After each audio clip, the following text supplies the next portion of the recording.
Hola otra vez, chicuelos y chicuelas. Vamos a continuar con la unidad 9 de tercero de la ESO.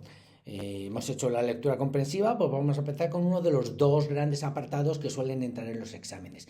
En esta ocasión no es reflexión sobre la lengua, que era todo lo de la sintaxis, sino lo vamos a llamar apartado de comunicación. ¿Por qué? Porque ¿qué vamos a ver? El proceso comunicativo, todo lo necesario y demás. Páginas 198, 199, 200, 201, 202 y 203. Sí, es cierto, 6 páginas.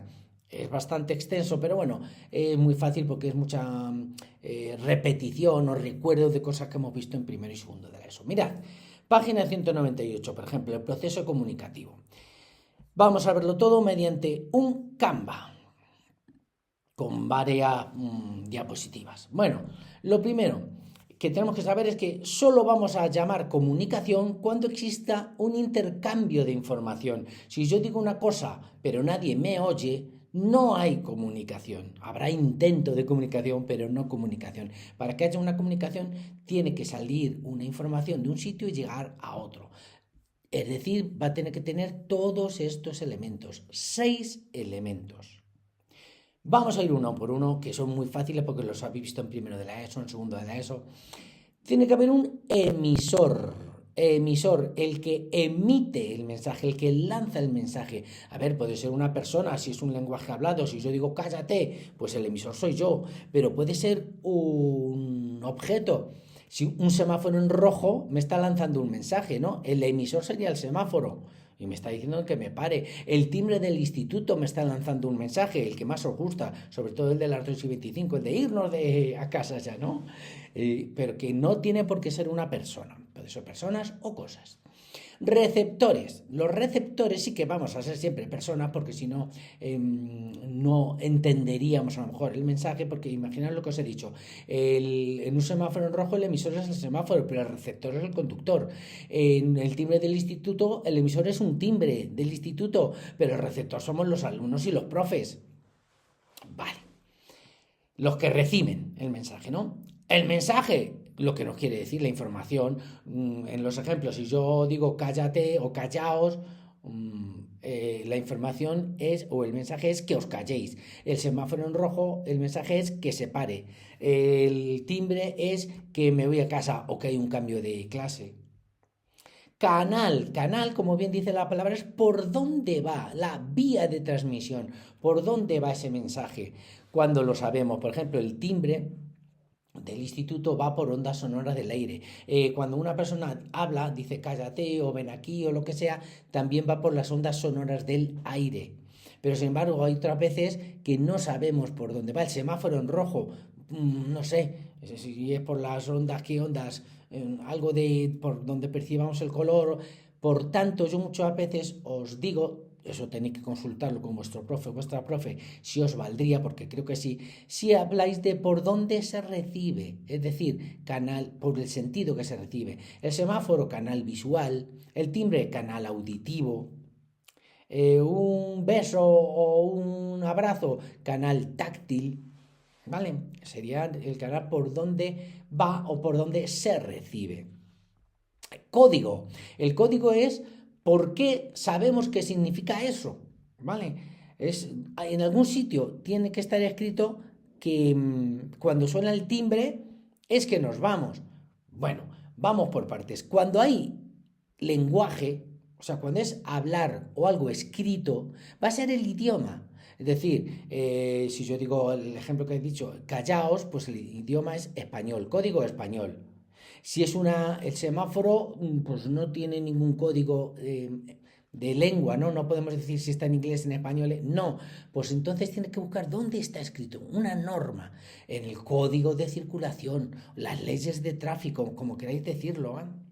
El timbre del instituto tampoco tiene nada escrito ni nada hablado. Pues entonces hay que ver en qué normas está escrito. Las normas de convivencia del instituto, el proyecto educativo. Bueno, en algún sitio tiene que estar escrito que el timbre sonará 6 veces para avisar del cambio de clase y de la marcha a casa. ¿Vale? Si yo estoy escribiendo una carta en inglés, como hay algo escrito o hablado, el código aquí sería el inglés. Acordad que el código va a ser el idioma y si no, las normas. Y la situación o contexto. La situación la podéis solucionar casi transcribiendo lo que os pregunta, lo que viene en la pregunta. Me explico. Si yo te digo, mi abuela me llama por teléfono y me dice que vaya a merendar. Emisor, mi abuela, que es la que dice algo. Receptor, yo. Mensaje, vente a merendar. Canal, teléfono, canal telefónico. Si alguien no sabía canal telefónico y el profesor os deja, podríamos poner por donde se recibe, canal auditivo. Código, español, porque usa un idioma mi abuela, español. Situación, lo que os he dicho, vamos a decir casi lo que viene en el enunciado. Mi abuela me llama por teléfono para decir que me vaya a comer. A ver, en realidad habría que decir una abuela llamando a su nieto avisándole para ir a comer, a merendar. Vale, pero lo podéis poner igual y no falláis. Y esos son los elementos. Luego hacemos en la tarea algunos y lo solucionamos. Y luego vienen las funciones. Esto simplemente es una cosa que me gusta poner para que todos lo sepáis, porque hay muchas veces que os equivocáis y decís que la comunicación verbal es cuando hablas y luego está la escrita. No, no, no, no. La verbal es la que usa la palabra. Cualquiera que usa una palabra, tanto hablada como escrita. O sea, una carta es comunicación verbal, un mensaje es una comunicación verbal. Si te dicen algo es comunicación verbal oral. Si te escriben algo, comunicación verbal escrita. Únicamente no es verbal cuando no tiene palabras. Es decir, los gestos, las imágenes, los sonidos. Algunas veces son mixtas, que lo sepáis, que usan las dos, algo con palabras y además con imágenes. Y luego las funciones. Función significa una especie de qué es lo que pretende hacer una oración. Eso es una función, los propósitos que tiene. Si yo te digo, como antes en la que hemos puesto aquí de ejemplo, si yo entro en la clase y digo callaos, estoy intentando algo, estoy intentando que vosotros os calléis. Si yo digo ojalá mañana sea fiesta, estoy expresando un deseo. Y así. Entonces tiene 6 funciones. A ver, hay veces que se mezclan y en una misma oración puede haber varias funciones, pero siempre destacará una. Tenemos la representativa, también llamada referencial, aunque en vuestro libro solo viene representativa. Es la que simplemente da información y ya está. No dice si te gusta, si no te gusta, da información. Hoy es lunes, mañana será martes, hoy hace sol, Valencia tiene playa. Todo esto que da información sin decir nada, sin decir nada respecto a los gustos y si me gusta, si no, si me encanta, si da simplemente información es representativa. ¿Veis? La expresiva ya da puntos de vista. Habla de sentimientos, a veces yo puedo decir os adoro, os quiero y son sentimientos, pero también puedo decir me gustaría probar, es un punto de vista, un deseo que yo quiero. Esa es expresiva, que también se llama emotiva en muchos sitios, ¿vale? Conativa. Conativa también se le llama apelativa, ¿vale? Y es que apelar es como eso, pretender influir, querer que otro haga algo. Eso es la conativa, cuando pueden ser también las órdenes, la que os he dicho callaos, sería conativa porque pretendo que os calléis, pero también lo ruego, por favor, abre la ventana, ven pronto, todas esas son conativas, ¿vale? Muchas veces vienen con interrogaciones, claro, ¿podrías traerme? Mira, en esa, por ejemplo, ¿podrías traerme un par de zapatillas Nike? Esa sería con activa sobre todo porque pretendo influir, ¿vale? Y a lo mejor también expresiva. Si yo digo, podrías traerme unas zapatillas Nike que me encantan. ¿Ves cómo se mezclan? Pero sería sobre todo con activa. Poética, muy fácil de ver porque poética es poesía. Poesía. En vez de hacer idioma, por supuesto, pero generalmente en los ejemplos os van a poner una poesía pequeña de 2 versos, de 3, de 4, pero se va a dar uno cuenta que son versos que riman, que expresan sentimientos, entonces poética, ¿vale? Fática, fijaos que también se le llama de contacto, la función fática o de contacto, aunque no venga en el libro. ¿Por qué? Porque es la que comprueba que el canal es eficaz, la que quiere mantener el contacto. Por ejemplo, si en una llamada telefónica os están diciendo cosas, vengan a deciros, contando lo que ha hecho, no sé qué, no cuánto, tú de vez en cuando tendrás que decir sí, sí, claro, ajá, para demostrarle que estás atento, ¿vale? Eso que hace que comprueba que el canal es eficaz, se llama fática.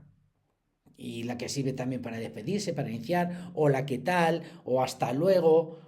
Y por último, la metalingüística. Vuestro libro no sigue este orden, pero bueno, es igual, tampoco el orden da lo mismo. Metalingüística, que es la que habla del propio lenguaje. Por ejemplo, si yo te digo, humano se escribe con H.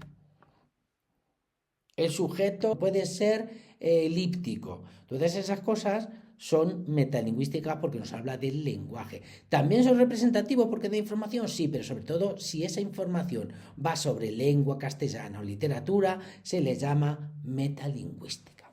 Y aquí hemos visto las dos primeras páginas ya, ¿vale? En una se dan los elementos y en otra las funciones. Las siguientes páginas nos van a hablar de esto, de qué es un texto. Es un enunciado o conjunto de enunciados enlazados de manera coherente que transmiten un mensaje con sentido completo. Es decir, os recuerdo que un enunciado podía ser oracional o no oracional, ¿vale?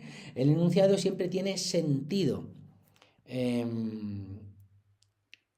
Para que sea oracional tenía que tener verbo. Si no era oracional, tiene sentido porque puede decir a lo mejor madre mía, que si todo el mundo sabe lo que es, que me ha pasado algo, tiene sentido, pero no tiene verbo y sin embargo es madre mía, qué golpe me he dado. Ese ya es oracional porque tiene verbo. Bueno, pues un texto va a ser varios enunciados, claro, un enunciado nada más, no, varios enunciados. Pero esos enunciados tienen que estar uno detrás de otro enlazados de manera coherente, que se entiendan y que tengan sentido completo. Es decir, que tengan coherencia y cohesión. Son como las dos características que tiene que tener cualquier texto, incluso los que vosotros escribáis. Las redacciones tienen que tener coherencia y tienen que tener cohesión.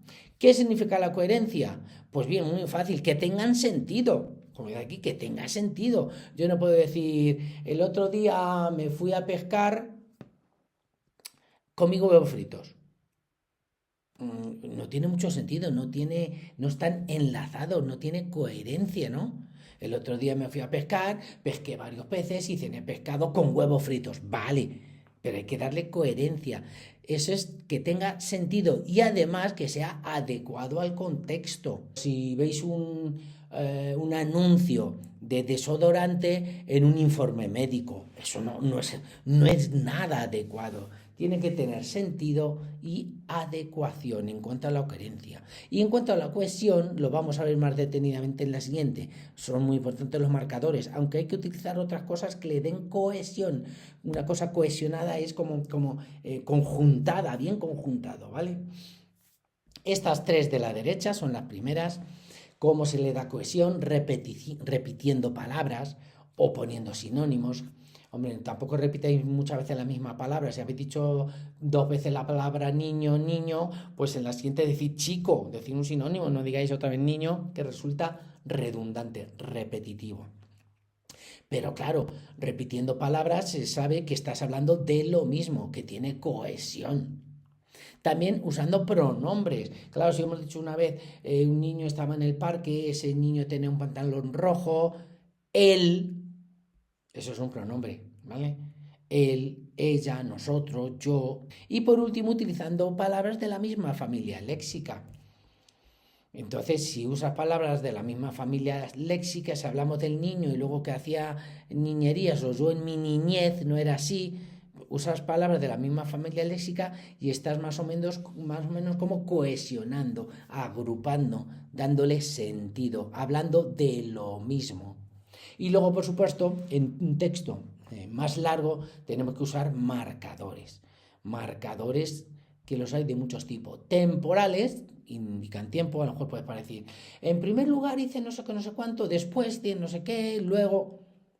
Y después de cada punto y aparte, a lo mejor, o de punto y seguido, depende de si cambias de tema o no, se usa un marcador temporal. Marcadores explicativos, esto lo dicen, que vas a explicar.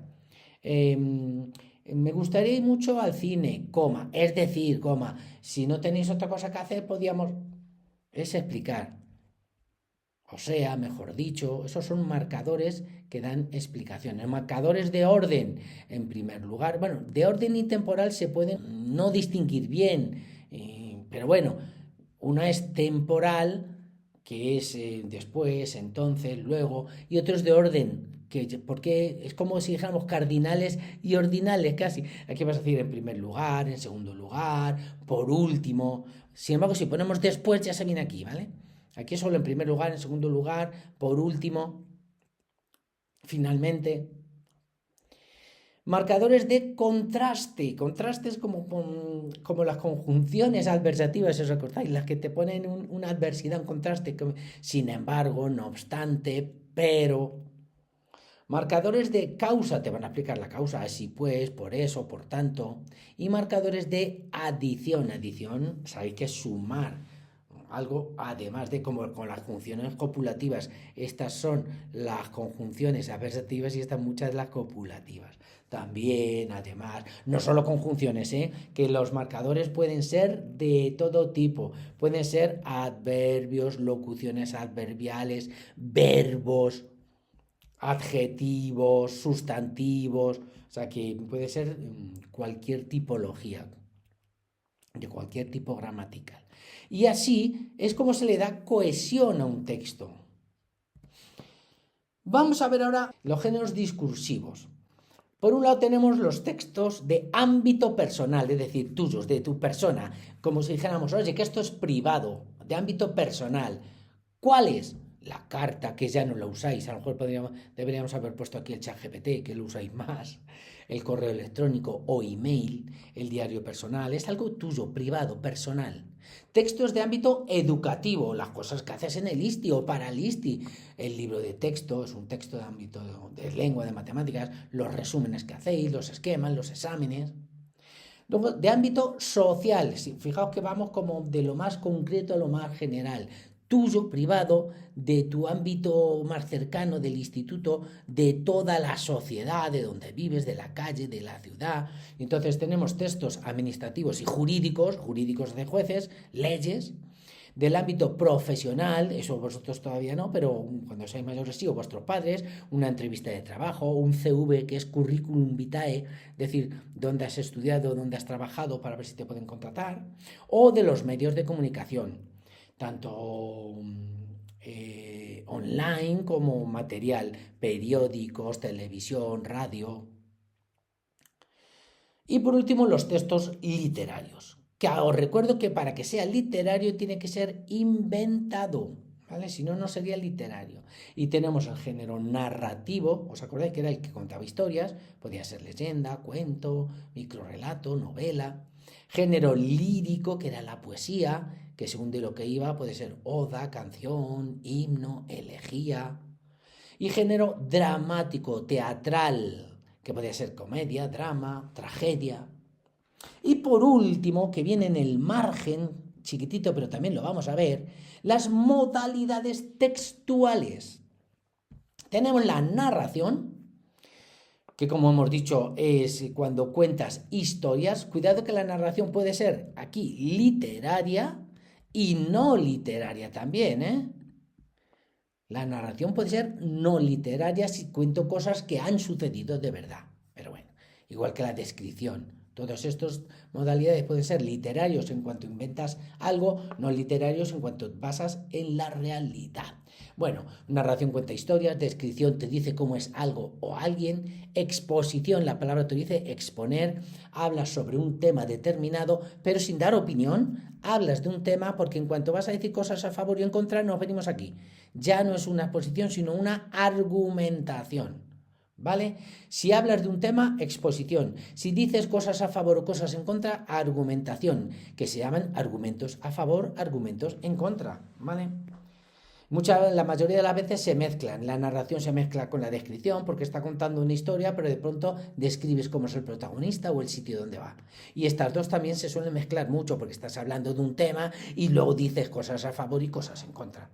Y por último, el diálogo, que los textos dialogados, sabéis que casi todos son entre varias personas, por supuesto, no solo uno, y muchos dirigidos al teatro.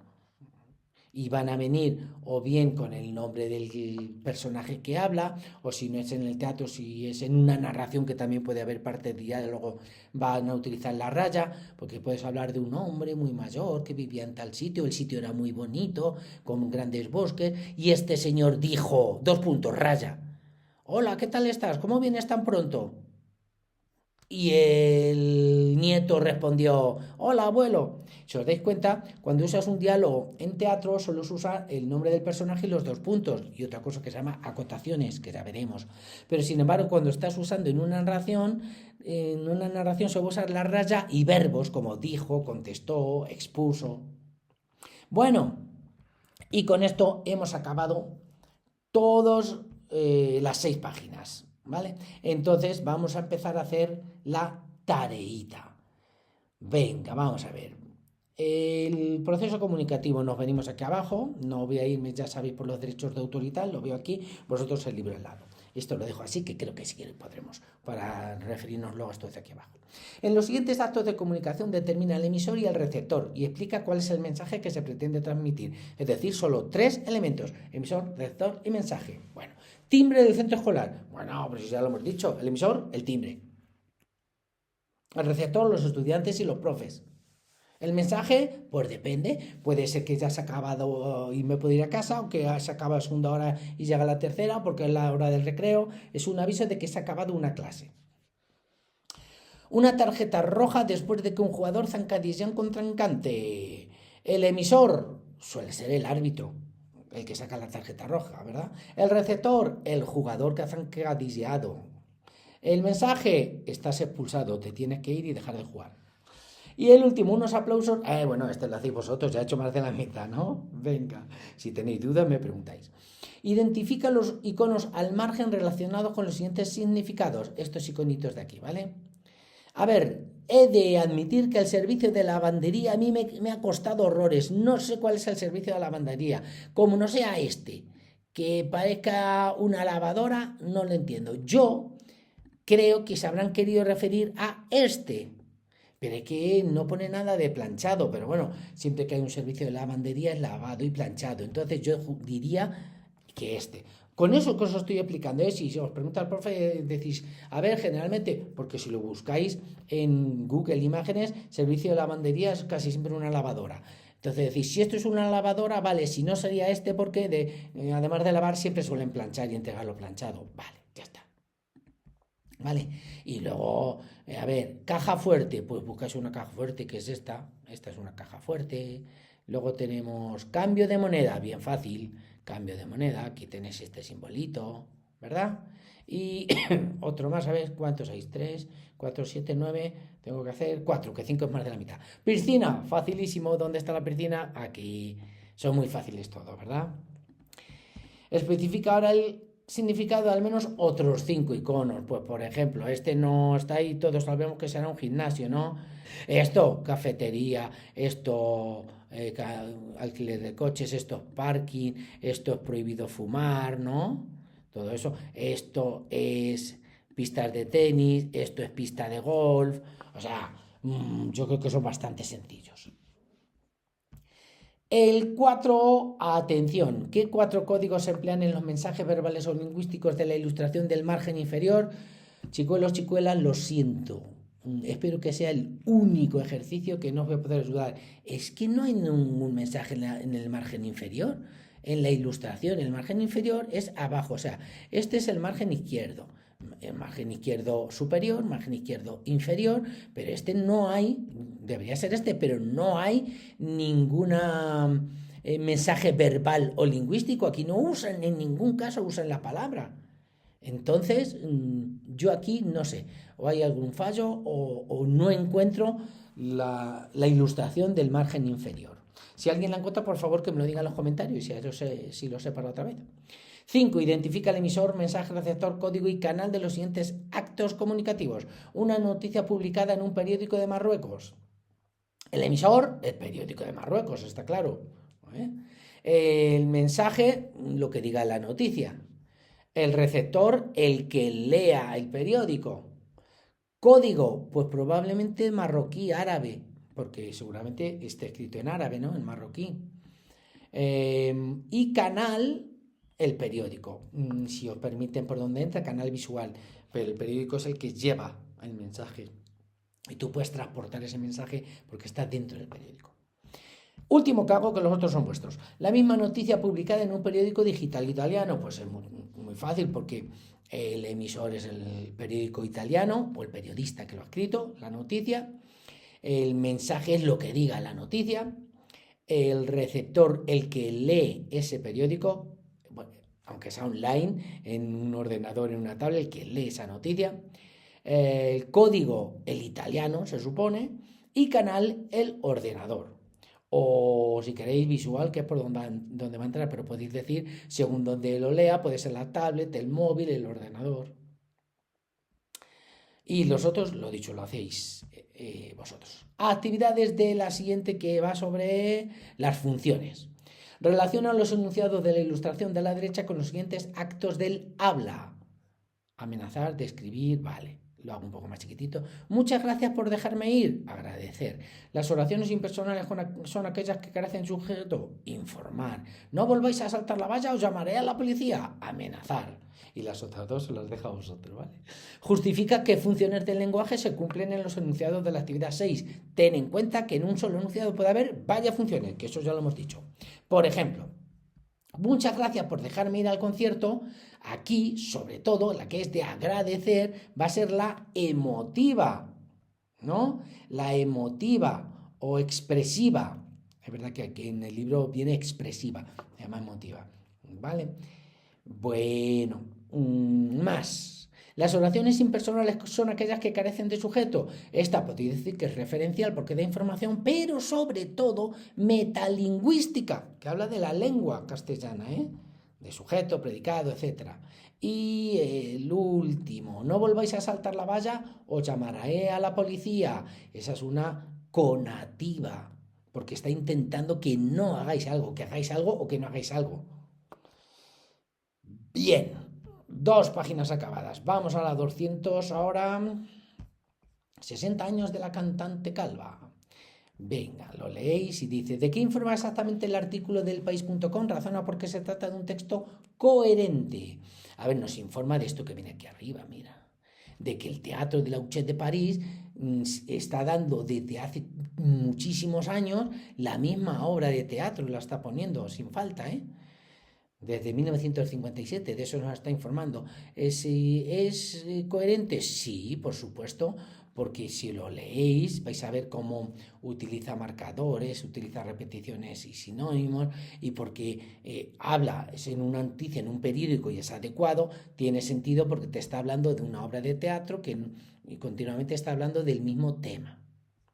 ¿Crees que el diálogo de Eugene y Ionesco tiene coherencia? Justifica tu respuesta. Este diálogo no tiene coherencia, porque mira, te daré los zapatillas de mi suegra si me das el ataúd de tu marido. Mi tío vive en el campo, pero eso no le atañe a la comadrona. No tiene sentido. Una cosa no tiene nada que ver con otra, ¿no?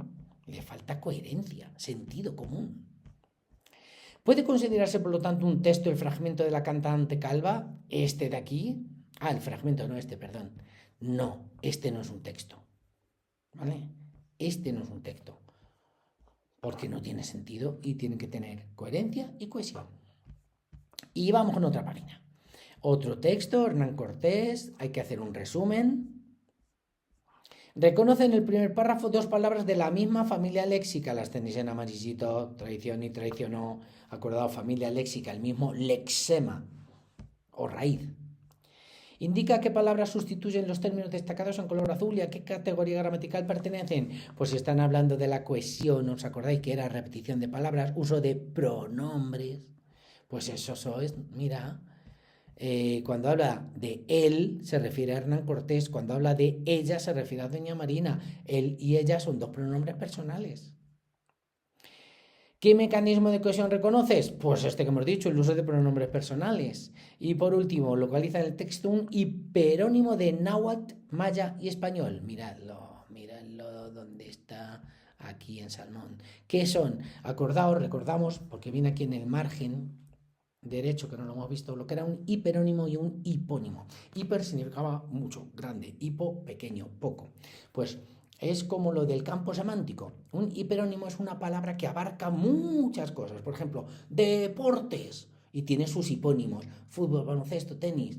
Pues igual aquí, el hiperónimo, idiomas, hipónimos, inglés, español, náhuatl, maya.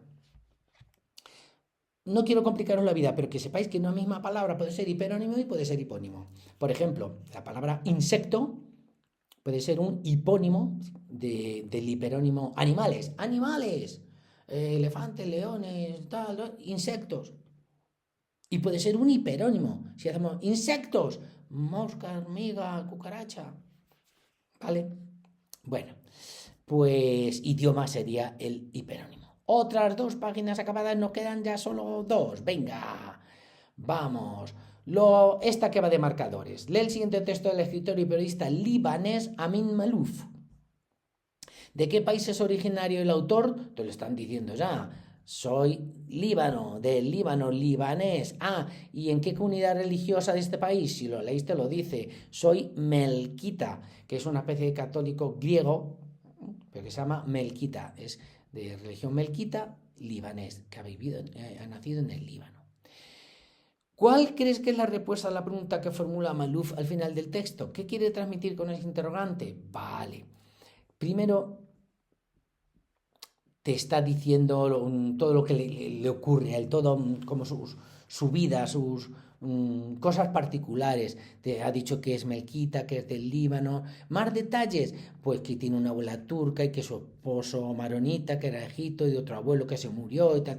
Te está dando un montón de detalles de su vida. Entonces te dice, ¿cuántos de mis semejantes comparten conmigo esos elementos dispares que han configurado mi identidad?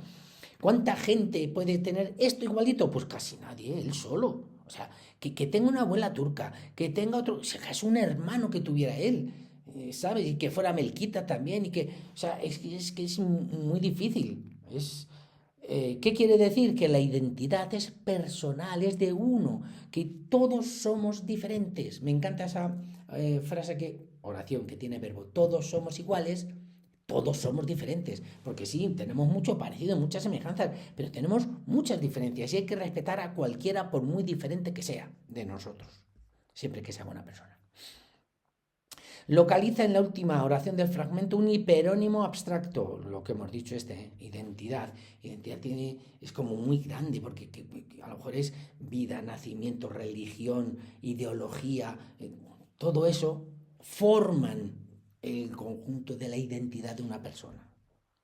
Identifica al menos 4 marcadores en el texto y clasifícalos. Mira, tenemos aquí varios. Tenemos el así que, el sin embargo, finalmente, el pero, y los tenéis aquí arriba para clasificarlos. Mira, el así que es así pues o así que.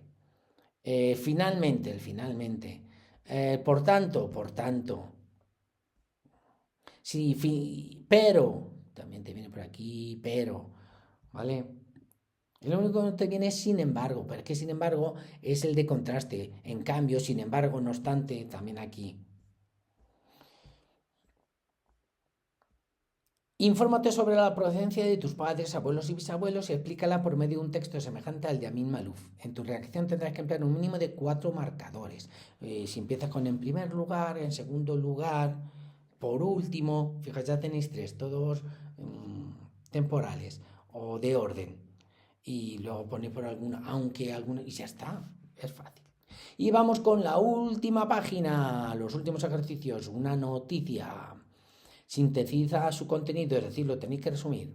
Según su ámbito de uso, ¿a qué grupo de textos crees que pertenece? Teniendo estos grupos de textos, todos estos, ¿a cuál? Está claro que es un texto de medio de comunicación, ¿no? Es una noticia. ¿Qué modalidad o modalidades aparecen en el artículo? Si os dais cuenta, si lo leéis, va a aparecer la narración que hemos dicho, porque te cuenta una historia, pero también hay algo de Descripción. Mira, una pequeña figura de dragón con 14 esmeraldas, 2 diamantes. Te está describiendo las joyas, ¿vale? O sea que, como os he dicho, se mezclan, pero vamos, es sobre todo narrativo, que no sería literario, porque es una noticia, es verdad, no sería literario, sería una narración no literaria, con parte de descripción, ¿vale? Por eso dice o modalidades. Identifica en el texto de National Geographic un conector de contraste. Miradlo aquí, naranjita. ¿Veis que no venía en los cuadros, pero es un conector de contraste como aunque, no obstante, sin embargo? Localiza en el texto ejemplo de los siguientes mecanismos de cohesión. Repetición de palabras. Mirad en amarillito, México, México. Y por aquí hay otro México, que además repite palabras.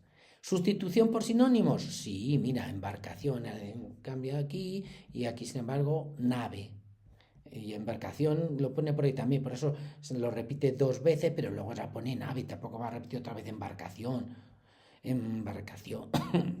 Empleo de hiperónimos. También podríamos decirlo de la familia léxica, que tenía embarcación, lo digo por si se lo que decís al profe que le va a gustar. Y embarcar tenía por aquí, y embarcó, uso de palabras de la misma familia léxica. Empleo de hiperónimos. Sí, joyas es un hiperónimo porque los hipónimos son lo que te dice antes. Luego, anillos, sinónimos es joyas y alhajas, por ejemplo, eso significa lo mismo. Pero el hiperónimo sería joyas o alhajas y los hipónimos, anillos, mondadientes, elementos rosario, cruces, medallones, son las partes de ese hiperónimo. Y uso de pronombres, ese es más difícil porque yo únicamente he visto pronombre las. No he visto más, Las, un pronombre personal también, de la tercera persona. Ellos, ellas, les, las, los. Siempre que no vayan con un sustantivo, sino con un verbo. Las lucías, porque se refiere a las joyas, ¿no? A las joyas. Ese es el único pronombre que he visto, pero bueno, valdría. Con esto hemos acabado. Me he entretenido un poquito más porque eran 6 páginas, entonces eran muchos ejercicios. Pero espero haberos servido de gran ayuda. Hasta la próxima.